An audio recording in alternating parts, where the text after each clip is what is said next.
Me now, David Pocock, welcome back. Good evening, Sarah.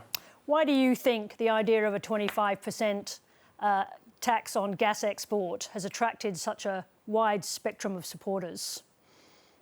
Because Australians know that we're getting absolutely fleeced when it comes to our gas exports. We're not getting a fair return. We're one of the biggest gas exporters in the world, and yet we feel poor every time gas prices go up internationally. And then we look at Norway, and they've got a $3 trillion sovereign wealth fund. Australians know that this just comes down to political leadership, political courage to actually put Australians ahead of the gas company. And as you said in the intro, this is not a left versus right issue. You've got Clive Palmer and the Greens saying a 25% gas export tax is the way to go now.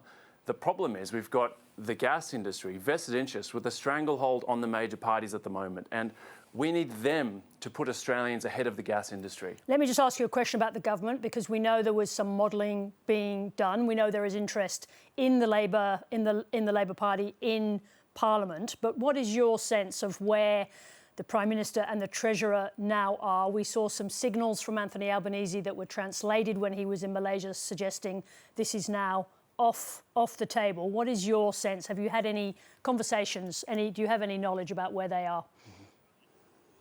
I don't know what's happening in Cabinet. My sense is amongst Labor politicians that they are hearing from Australians and Labor members across the country saying, we want a fair return from the export of our gas. That is not a radical idea, and we've been missing out for a long time now. Here is a proposal that is backed by the ACTU, backed by a huge majority of Australians. You've got a massive majority in the House. Get on with it. This is what we elected you to do, to actually act in the interests of the Australian people.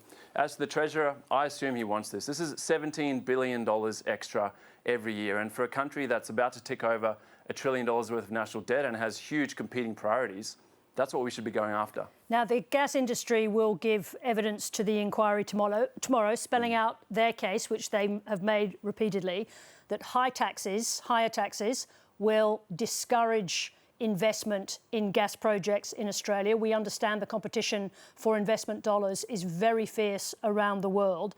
Do you accept that it could be the consequence of a new tax regime, less gas in Australia?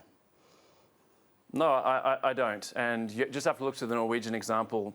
Former Norwegian prime ministers will tell you that that is exactly what the oil and gas industry said to Norway when they said that we're going to tax you. I think it is fair. I think I have to represent their position here to some extent. That I think they would argue, had they agreed to come on the programme, and I hope they will, that the Norwegian model is not exactly apples for apples, because they didn't develop a domestic industry like the gas industry did in Australia, exporting but also creating a gas industry in Australia.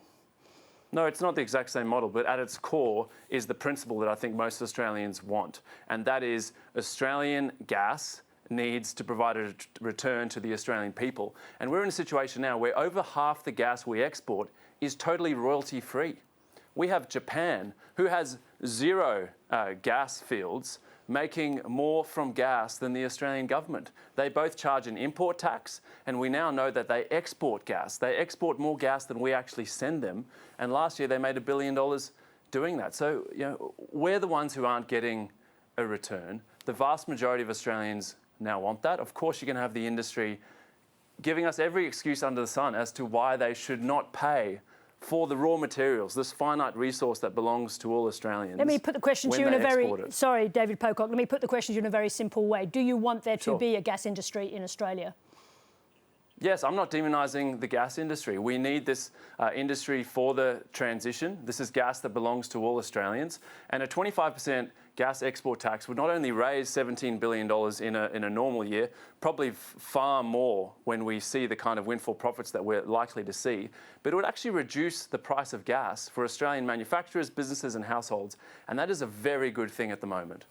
Is there a bargain to be struck here between the government and the gas industry, where the government raises taxes on gas exports, but in return for the gas industry agrees to expedite approvals for gas extraction projects? Is there a deal to be struck? Here in Australia, we don't have a gas supply problem. We've just got a gas export problem. We have more than enough gas in this country. And in fact, the government's own projections show that international demand for gas is going to start to go down, is already starting to to peak. So what we need to do is actually to get a fair return from the gas we have a 25% gas export tax. To do that, as I said, $17 billion a year, and then actually reduce the cost of gas. But is there a deal to be done between the government but giving something in return, that is expedited approvals, which is the thing the gas industry is very concerned about, that the approvals take too long on new projects? Well, I don't think we need to give anything back. We just want a return for our gas. That is not a radical proposition, that Australians should get a fair return for the export of our gas. And if you look at the petroleum resource rent tax, that is a windfall profits tax that is not working because the gas industry just totally game it. This is an industry that the ATO has said are systemic non-payers of tax. Why would we actually bargain with them and say, well, what do you want? Let's just say, that's our gas, you can export it. We're not demonising you as an industry, we just want you to pay your fair share. David Pocock, thank you very much indeed for making a passionate case. Thank you for coming on. Thanks, Sarah.